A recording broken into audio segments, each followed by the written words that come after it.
अशा ब्लॉगमध्ये आणि आपल्या यूट्यूब चॅनलमध्ये, ज्याचं नाव आहे ध्येयपूर्ती. चला तर मग आज आलेलो आहे कपाशीमध्ये तणनाशक मारायला. कपाशीमध्ये गवत खूप झालेलं होतं, त्यामुळे खुरपायला काही जमत नव्हतं. तर मग तणनाशक मारून घ्यायचे.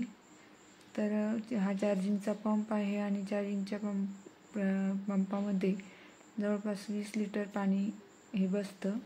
तर प्रति 20 लिटरला 50 ml डोलोमॅक्स हे औषध टाकून फवारणी करून घेत आहे.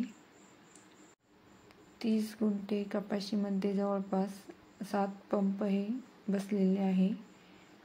तर 7 पंपामध्ये कुठे गवत जास्त होतं तर कुठे कमी, त्याप्रमाणे कमी जास्त करून 7 पंपामध्ये संपूर्ण वावर हे झालेलं आहे.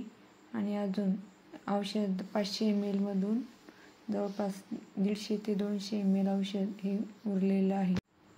तणनाशक मारून तर घेतलं, अजून काही आम्ही तणनाशक हे मारलेलं नव्हतं, पहिल्यांदाच मारतोय. त्यामुळे रिझल्ट कसा येतो तोही तुमच्याशी शेअर करेलच. तरी आपणही जे कोणी कापूस उत्पादक शेतकरी असाल तर नक्की कमेंट करून सांगा. या तणनाशकसाठी जमिनीत हा भरपूर ओलावा लागतो. आता सध्या तर आहे, पण यानंतर पाऊस नाही पडला तर रिझल्ट येण्याची कमी शक्यता आहे. त्यामुळे पाऊस चालू आहे तोपर्यंतच हे मारून घेतलेलं आहे.